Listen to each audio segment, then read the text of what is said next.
Hello my lovely viewers, আসসালামু আলাইকুম। আশা করছি সবাই ভালো আছেন। আমি আলহামদুলিল্লাহ মোটামুটি আছি, কি আর বলবো। আপনাদের ভাইয়াকে নিয়ে যে আজকেও ডক্টরের কাছে যাচ্ছি, ডক্টরের কাছে গেলে দেখা যায় মানে কাজ শেষই হয় না। প্রথম ডক্টরকে দেখাও, তারপর বিভিন্ন টেস্ট দিয়ে থাকে, সেগুলো টেস্ট করো, টেস্ট করে আবার দেখাতে নিয়ে যাও, তারপর আবার নতুন করে মেডিসিন দেয়। তা আজকে যাচ্ছে আপনাদের ভাইয়ার মন খারাপ, কেন প্রতিদিন ডক্টরের কাছে তাকে নিয়ে যাই। সে এমনিতে ঘোরাফেরা করবে, ডক্টরের কাছে যেতে চায় না। তার পাশাপাশি এখন থেরাপি দিতে হচ্ছে, সেই কারণে ও অনেক বিরক্ত। ঝড় বৃষ্টি যাই হোক না কেন, তার মাঝেও আমাকে ওকে নিয়ে বের হতে হয়। তা আমার কি ভালো লাগে বলেন? আমার যে কতটা কষ্ট হয় সেইটাও সে ফিল করতে পারে না। তো এতটাই ভালো আছি আমি, তবুও আপনাদের মাঝে ভালো থাকার চেষ্টা করি। ওর সেবা করতে করতে মনে হচ্ছে যে আমি নিজের দিকে তাকানো ভুলে গেছি। আমি অনেক টায়ার্ড থাকি, একদিন ঘুম হয় তো আরেকদিন ঘুম হয় না। এই করতে করতে কিন্তু চোখের নিচে কালি পড়ে গেছে। আমারও নানা রকম সমস্যা আছে যে আমি নিজে ডক্টর দেখাবো, মানে সেই টাইমটা পাচ্ছি না। 6 মাস কানাডা থেকে আসছি, আসার পর থেকে আপনাদের ভাইয়াকে নিয়ে ব্যস্ত। ওর কাজগুলো শেষ হলে তখন হয়তো আমি আমার দিকে একটু তাকানোর সুযোগ পাবো। আল্লাহ চাহে তো ওকে ভালো রাখলে আমি ভালো থাকতে পারবো, সেটাই। এর বেশি আসলে আর কিছু বলার নেই। সবাই অনেক অনেক দোয়া করবেন আমি যেন মানে আপনাদের ভাইয়াকে সুস্থ রাখতে পারি। আমাকে সুস্থ থাকতে হবে, সে কারণে আপনাদের অনেক অনেক দোয়া দরকার। একটা পরিবারে যখন গার্ডিয়ান অসুস্থ হয়ে পড়ে, সেই পরিবারে মেয়েটার উপরেই সব দায়িত্ব এসে পড়ে। ছেলে মেয়ে থাকলেও দেখা যায় ওরা সব কিছু সমাধান করতে পারে না। দেখা যায় তারাও মায়ের উপরই আশা করে থাকে, মা কি করবে, কি ডিসিশন দেবে, মানে পুরাটা দায়িত্ব মায়ের উপরই এসে পড়ে। তা আসলে যে যখন ভুক্তভোগী কেবলই সে বুঝতে পারে, কেউ বুঝতে পারে না। সময় কথা বলে, যখন যার সময় যেমন আসবে ঠিক তেমনিভাবেই সে তার অবস্থানটা বুঝতে পারবে।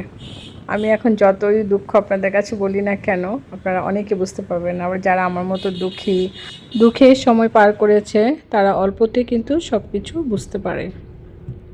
আর যারা এই কষ্টের মাঝে কখনো পড়েনি, তারা হয়তো ভাবছে যে এমন কি কষ্ট, সবই তো ঠিক আছে, দেখছি চলছে ফিরছে খাচ্ছে ঘুরছে, তাতে প্রবলেমটা কি? আর রুগী তো এখন বেশ ভালোই হয়ে গেছে। দূর থেকে সব কিছু সুন্দর, অনেক কিছুই ভাবা যায়, যেটা কাছে এসে বাস্তবতার সাথে পাশে থাকলে তখন কিন্তু এই ভাবনা চিন্তাটা কখনই আসতো না। সময় কথা বলে, যখন যার পরিস্থিতি যেমন থাকবে ঠিক ততটুকুই সে বুঝতে পারবে।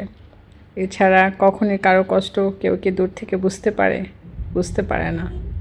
আমার দুঃখটা একান্তই আমার, আমার হাসি খুশি থাকাটা একান্তই আমার। দুঃখটাকে সাথী করে রেখে সবার মাঝে হাসি খুশিভাবে বেঁচে থাকাটা কিন্তু অনেক কঠিন ব্যাপার। সেটা হয়তো সবাই পারে না, কিন্তু আমি চেষ্টা করি, আমি ভালো থাকার চেষ্টা করি, ভালো দেখানোর চেষ্টা করি, নয়তো বাঁচতেই পারবো না। তা আলহামদুলিল্লাহ আমরা খুব সুন্দরভাবে হসপিটালে এসে পড়েছি। প্রথম তো ভেবেছিলাম যে বৃষ্টির কারণে অনেক যানজট হবে, তবে কিছু কিছু সময় দেখা যাচ্ছিল একটু জ্যাম। তারপর আবার রাস্তাটা সুন্দরভাবে ক্লিয়ার হয়ে গিয়েছে, সুন্দরভাবে আলহামদুলিল্লাহ চলে আসছি। তা আমাদের দেশে যানজটের কারণে তো চলাফেরা করাটা আসলে অনেক কঠিন হয়ে যায়।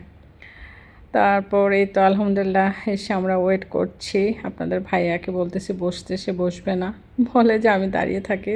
অবশ্য তার একটু মুড অফ আজকে। তো যাই হোক, আমরা ডক্টরের অপেক্ষায় বসে আছি। সিরিয়াল মেনটেন করি, তো ডক্টর দেখাতে হবে। রিপোর্ট দেখানোর দিনও দেখা যায় সেই আপনাকে ওয়েট করতে হয়।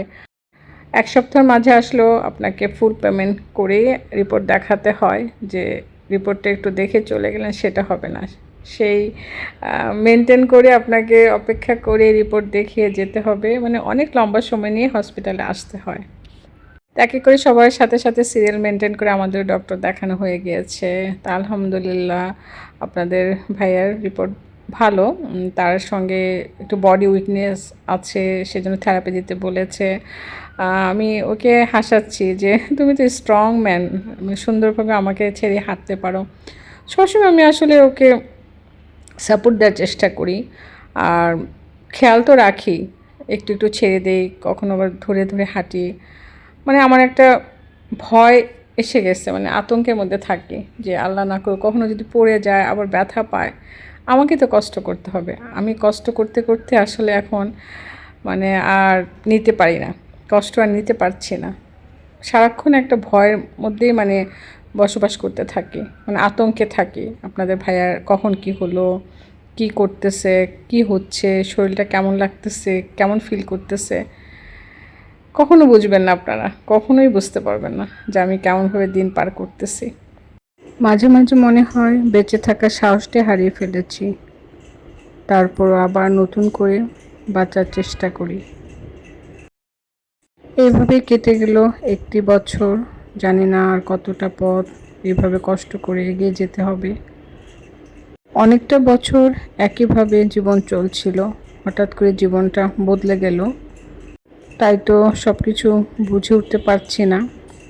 আস্তে আস্তে হয়তো আল্লাহ সব কিছু ঠিক করে দিবেন, সেই আশাতেই বেঁচে আছি। এখন নিজেকে বড্ড একা মনে হয়। একসময় মনে হতো যে সবাই আমার আশেপাশে আছে, অনেক কাছে থাকার ভালো মানুষগুলো হঠাৎ করে বদলে গেছে, দূরে চলে গেছে। সেই কারণেই মনে এতটা কষ্ট নিয়ে বাঁচতে হচ্ছে। তবু বাঁচতে হবে, আমাকে এগিয়ে যেতে হবে, আমার পথ আমাকেই বেছে নিতে হবে। সর্বক্ষণ সব চিন্তা ঘিরেই আমার জীবন চলছে। এই তো, কথা বললে কথা শেষ হবে না। আজকের মতো এখানে বিদায় নিচ্ছি। সবাই ভালো থাকবেন। আল্লাহ হাফেজ।